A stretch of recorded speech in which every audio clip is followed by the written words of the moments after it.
Et bonjour YouTube, bon, j'espère que vous allez bien. Aujourd'hui, un petit peu comme d'habitude de l'actu tech. Et on fera aussi la sélection d'un PC sur PC Commandantes. J'ai sélectionné trois petites infos que j'ai trouvées intéressantes. Et puis on regardera si enfin Windows ne commence pas à être un petit peu en danger. Donc alors c'est parti, let's go!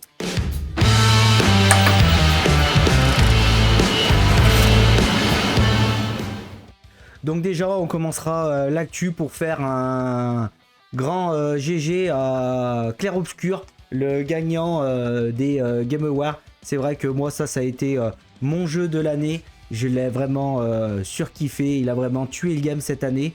Je suis très très heureux que le studio Soundfall Interactive ait gagné tous ses prix.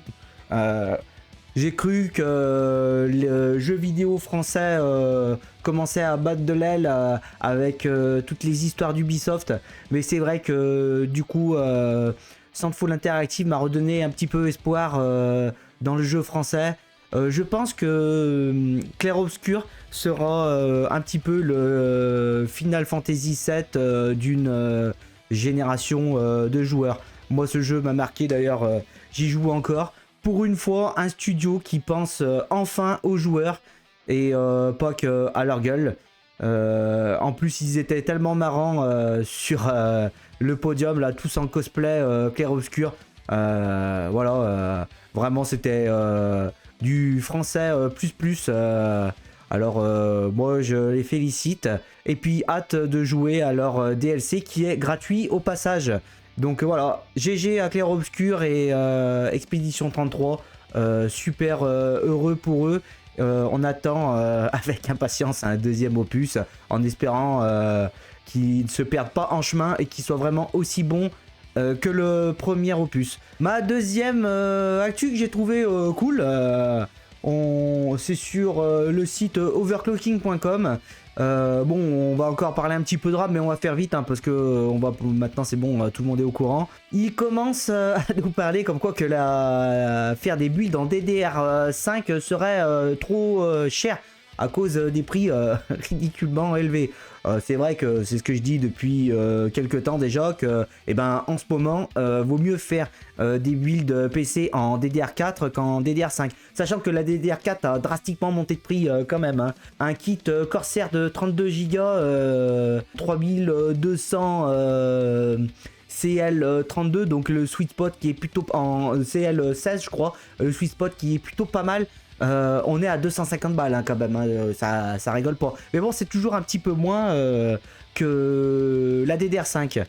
Comme on peut voir, ils nous font une petite sélection de cartes mères qui sont plutôt pas mal pour de la DDR5. Donc la MSI B550 Gaming Plus, ils nous montrent 2-3 petits tarifs. Oui, c'est ça, autour de 100-120 balles. C'est une très bonne carte mère. Après celle-ci, la Gigabit B760, c'est pour du Intel, hein, c'est pour le chipset de Intel, le LGA 1700. Pour le Intel, attention, hein, on mettra des processeurs dedans, des générations 12000, 13000, les 14000, il faut faire attention, il y a eu des soucis sur les processeurs 14000, il faut aller jusqu'au 14400, allez 500, mais moi je n'irai pas bien plus haut. Si jamais vous voulez rester sur du Intel, pensez bien à bien vérifier que la mise à jour de la carte mère est correcte, la mise à jour du BIOS. En général, ça règle les problèmes sur les soucis des processeurs Intel. Donc voilà, B550 pour les processeurs AMD. On a de très bons processeurs AMD. Le 5600X passe partout. 5600X, c'est un très bon processeur passe partout pour le gaming. Et alors qu'on trouve sur AliExpress, le 5800X 3D, on le trouve plus, mais il était très cher et puis il chauffait à mort. Et maintenant il y a le 5700X 3D, c'est un très bon processeur, un rapport qualité-prix parfait. On le trouve sur AliExpress, on le trouve sur Amazon. Pour le gaming, il est très bon. C'est les premières générations qui ont sorti de X3D et c'est vraiment de très bons processeurs. Vous n'aurez pas de soucis avec ça.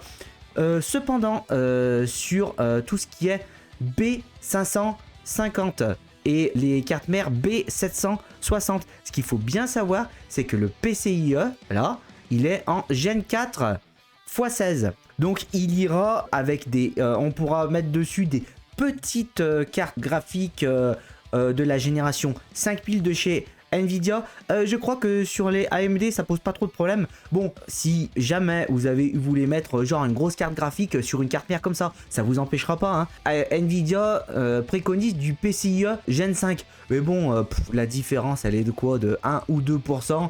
Ça changera pas grand chose à votre expérience, mais bon, c'est bon à savoir parce que sur ces générations là le PCIe s'arrête au Gen 4. Important de le savoir. C'est vrai qu'à l'heure actuelle, bon, mieux vaut monter un PC en DDR4 qu'en DDR5. Honnêtement, ce qui est dommage, bon, le PC sera un peu moins future-proof, mais bon, qu'on peut dire, c'est que ça change rien à votre expérience gaming. Entre la DDR4 et la DDR5, je suis sûr que vous garderiez la même configuration, un processeur à peu près équivalent. Vous passiez juste, le seul upgrade que ça serait de passer de DDR4 à DDR5. Tout l'investissement que vous avez fait juste pour ça, mais vous verriez même pas la différence. Peut-être que sur des PC pro pour faire du montage vidéo, là je dis pas, ouais, et attention, hein, pas de la petite vidéo YouTube comme je suis en train de faire, hein, vraiment du gros montage, vraiment de la grosse prod. Oui, là je suis d'accord. Déjà même les gars comme ça ils tournent pour 32 Go, hein, ils en mettent tant qu'ils peuvent en mettre dans la 4 mères. Hein. Donc voilà. Pour le gaming, en ce moment, DDR4, choix plutôt judicieux si vraiment vous avez besoin d'un PC, d'un nouveau PC gamer. Si vous avez pas besoin, si c'est pas un PC gamer d'ailleurs, si c'est juste un PC pour aller sur internet, DDR4, très bien. Même DDR3, hein, très bien. Aucun intérêt d'aller en DDR5 pour un PC de bureautique juste pour faire internet, Excel, Word et impôts. Hein. Ma deuxième info. Donc ma deuxième info, c'est juste un petit peu pour vous montrer qui est constructeur à l'heure actuelle de RAM, si vous le saviez ou si vous le saviez pas d'ailleurs. Donc on a trois constructeurs principaux. On a Micron, donc Micron qui font les RAM Lexar. Donc apparemment donc c'est eux qui vont arrêter les RAM Lexar pour le grand public, qui vont se contenter de RAM seulement pour les data centers d'IA. On a SK Hynix et Samsung. Voilà, on voit bien que c'est bien les trois acteurs principaux. Les autres acteurs représentent que 5%. Voilà, sachant que ces trois acteurs mettent l'accent, voilà, veulent vendre que des RAM pour le moment au data center d'IA. On peut voir qu'un nouvel acteur est en train d'émerger pour fabriquer de la RAM classique. Bon, ça sera pas pour tout de suite. On le voit ici dans le même temps. Donc un mot improbable, on va l'appeler YMT.co a discrètement commencé à livrer sa mémoire NAND 3D. Là aussi produit localement. Ils font donc attendre une vraie montée en puissance pour envisager que la production chinoise vienne combler le vide du marché du PC. Certaines marques vont être à surveiller de près dans les prochaines semaines, comme Lexar notamment. Oui, bon, parce que Lexar nous lâche, nous les gamers. Cette petite entreprise, pas forcément petite, hein, commence à vouloir faire de la RAM. Faudra pas s'attendre de la RAM chinoise pas trop chère d'ici 2-3 ans à mon avis, parce que le process de fabrication de RAM, c'est un process assez compliqué. Sachant que à l'heure actuelle, toutes les RAM que l'on achetait passaient sur un peu, en gros, sur pour schématiser, sur des bancs de test pour être sûr qu'elles soient bien stables. Les RAM à l'heure actuelle, qui il y a quelques mois ne passaient pas sur les bancs de test, bizarrement maintenant elles passent et elles sont vendues pour de la RAM pour nous en tant que particuliers.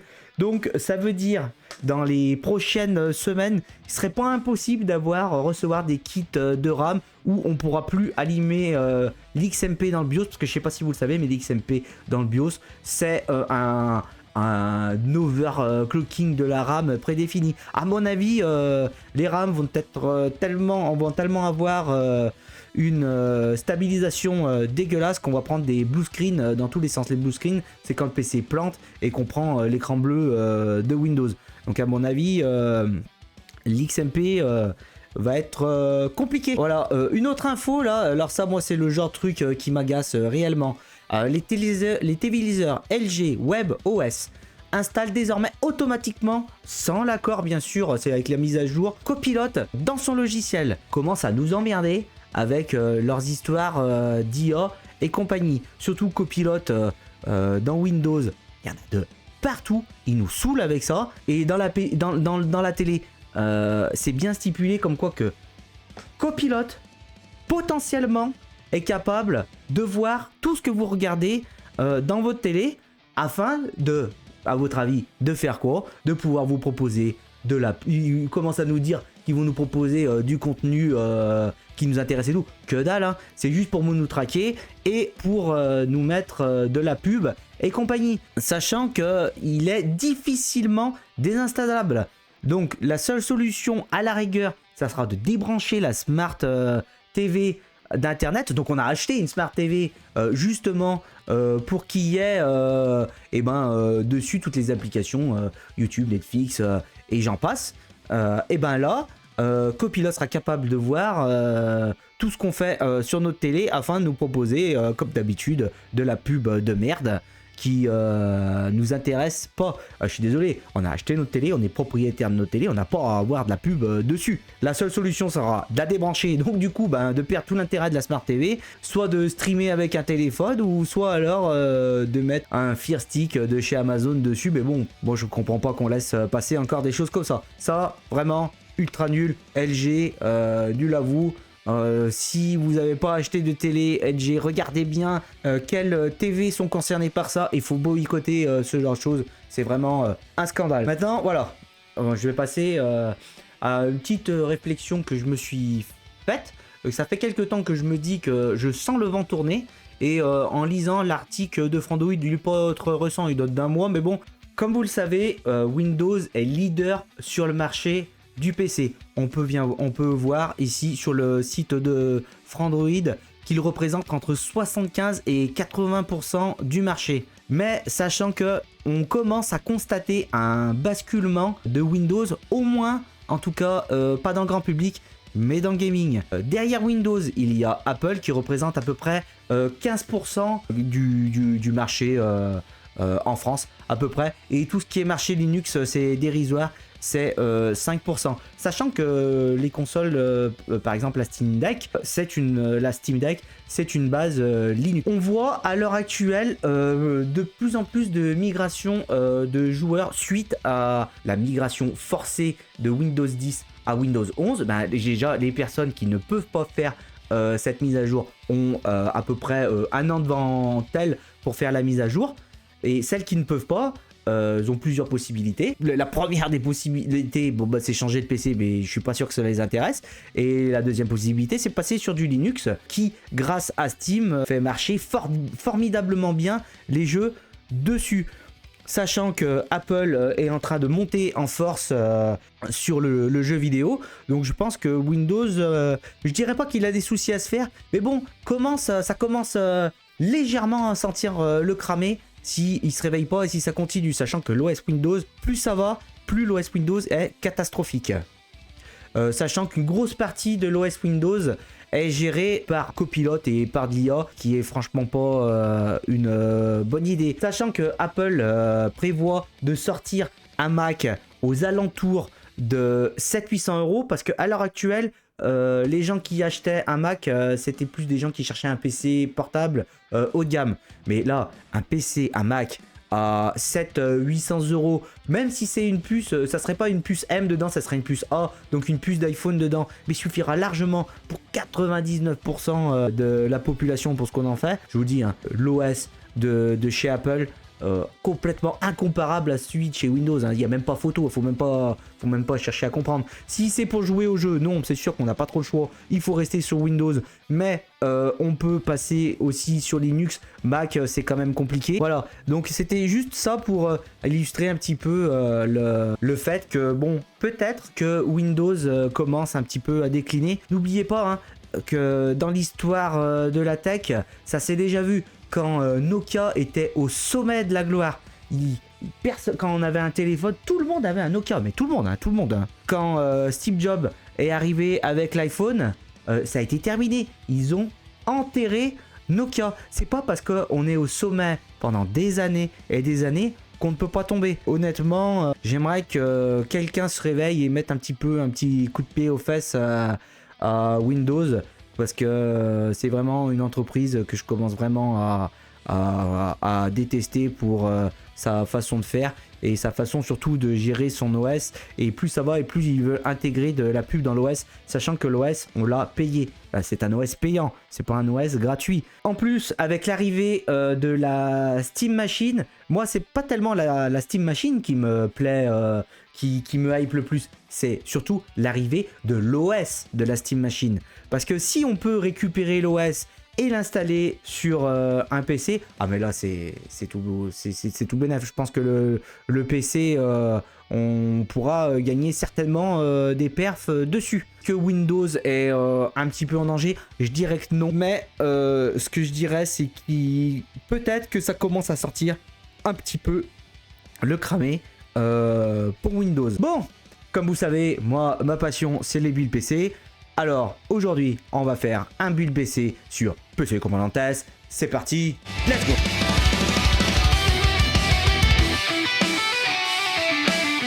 Alors aujourd'hui j'ai choisi mon build PC, le PC Cobb Ready V2 Intel Core i5 12400F, 32 Go de RAM, 1 Tera et une RTX 5060.